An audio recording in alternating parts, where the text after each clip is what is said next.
Yes? Okay. Are you on?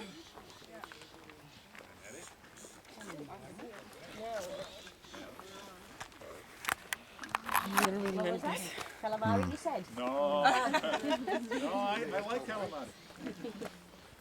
Calimera, ladies and gentlemen. Calimera. Not calamari, calimera. Calimera. We know what calamari means, huh? Can everybody hear me, ladies and gentlemen?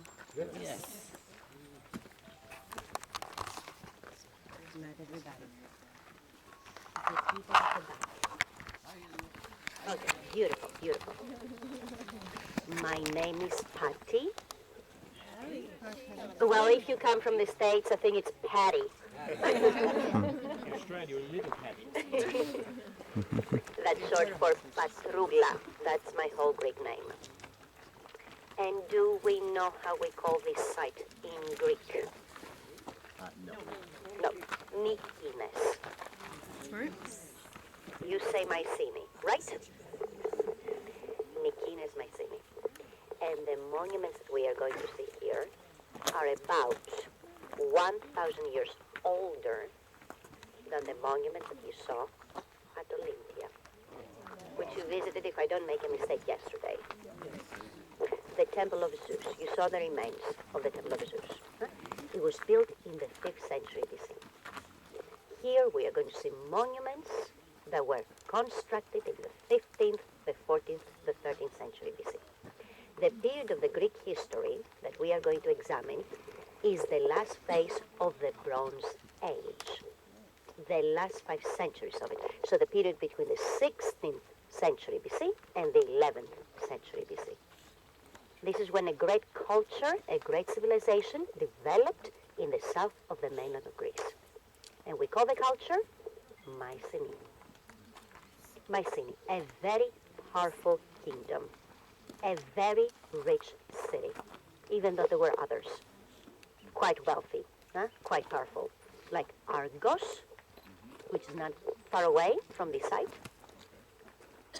Sparta, Athens, Pyrrhus,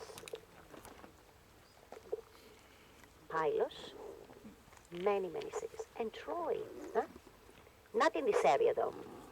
Troy was a city in the northwest of Asia Minor.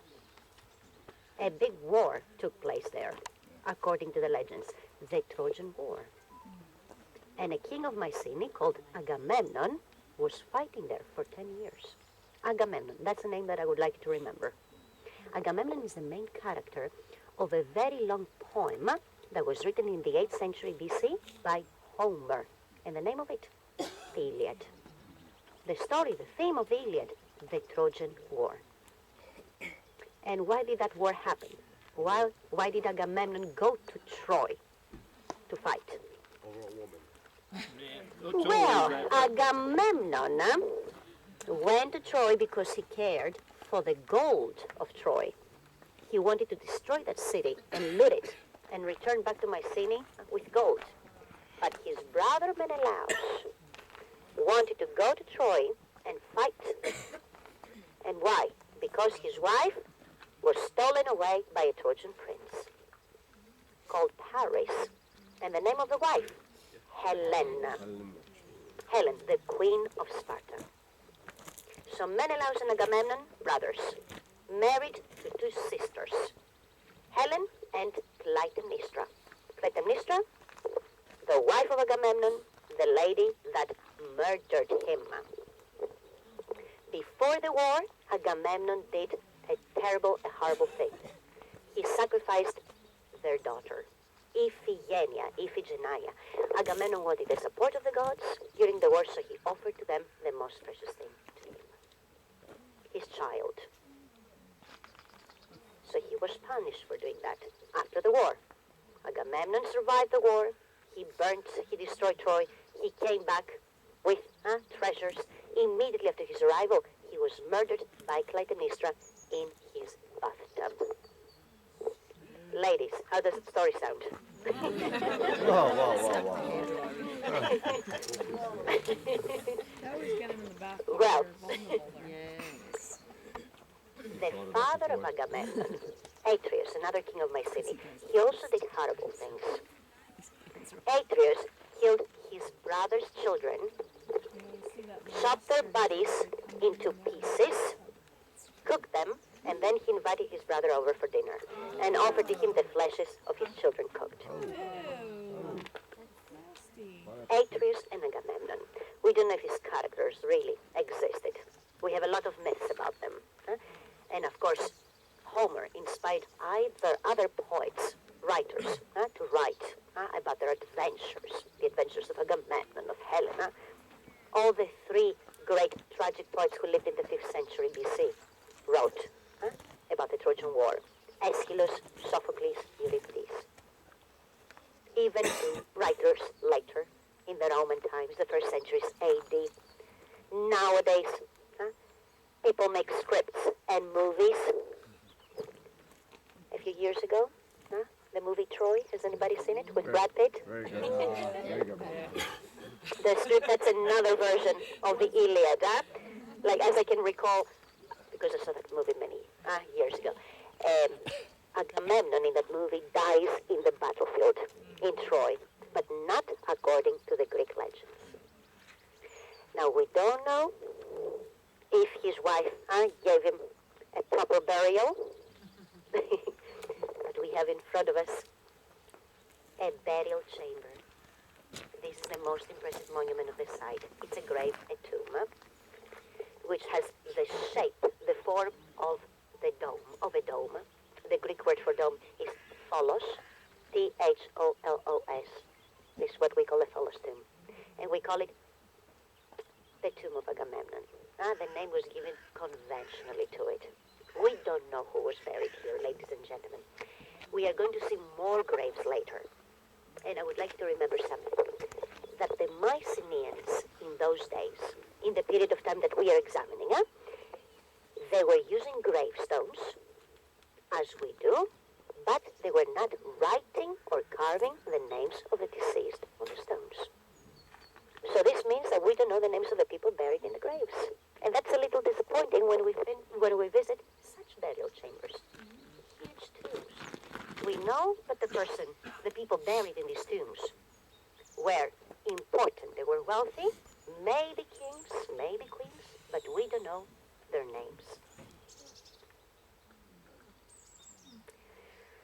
Shall we enter the tomb? The entranceway, ladies and gentlemen, is 36 meters long. And notice the walls, right and left, built with huge stones. At least some of them are. What about this big one here on the right-hand side? Sorry. I just wanted to get yours. Local material. It looks like concrete, but it's natural strength. We call it conglomerate. So the stones have a regular shape, square, rectangular, and there's no connection material between these blocks. No mortar, no cement, no metal, nothing at all. You need your night vision.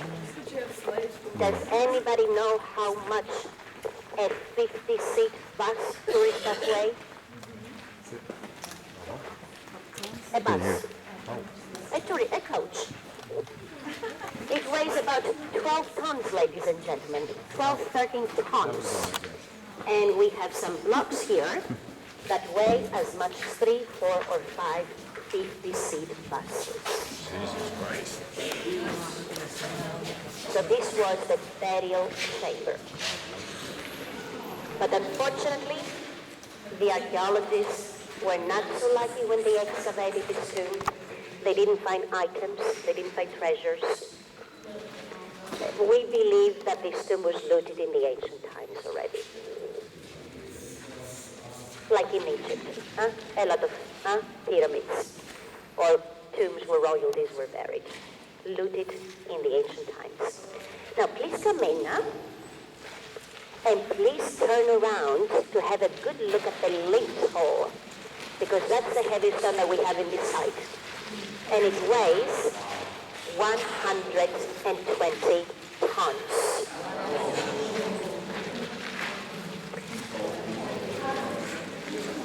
$120,000 kilos. Somebody told me once that this is how much an Airbus 747 weighs. 120 tons. And above the lintel, above the entrance, we have what we call a relieving triangle. A triangle which relieves the entrance of the weight of the superstructure. And what is the superstructure? The part of the building above the level of the lintel. You can see that we have a lot of rows of small blocks. Smaller, not smaller, smaller than the lintel. So the pressure upon it is enormous, is huge. And what can happen because of that pressure? The lintel can break.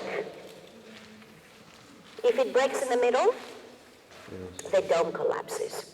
And of course the Mycenae engineers did not want something like that to happen. But they expected that the lintel would break eventually. And did it break? Were they correct with the speculations? Do you see a crack above the wall on the right-hand side?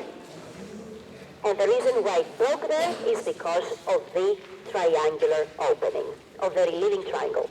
Because of the triangle, we have distribution of the weight of the superstructure onto the walls, right and left.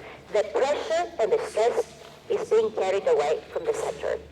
So without this triangle, possibly the lintel would have broken in the middle. And we have another relieving triangle, ladies and gentlemen. We have a side chamber, a room which was carved into the natural rock. It's 6 meters deep. You see the lintel, the relieving triangle, and if you go close to the entrance, you're going to see that the lintel is broken. It has a crack on the left. If we follow the line of the triangle to the left, you see the crack, and the crack continues. The block beneath is also broken. Now, we don't know what that chamber was. Nothing was found there either. So we don't know if that was another burial chamber or a storeroom, a treasury.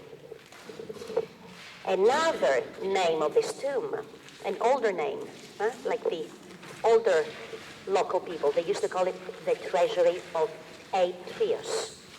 So Treasury of Atreus or Tomb of Agamemnon, the same monument.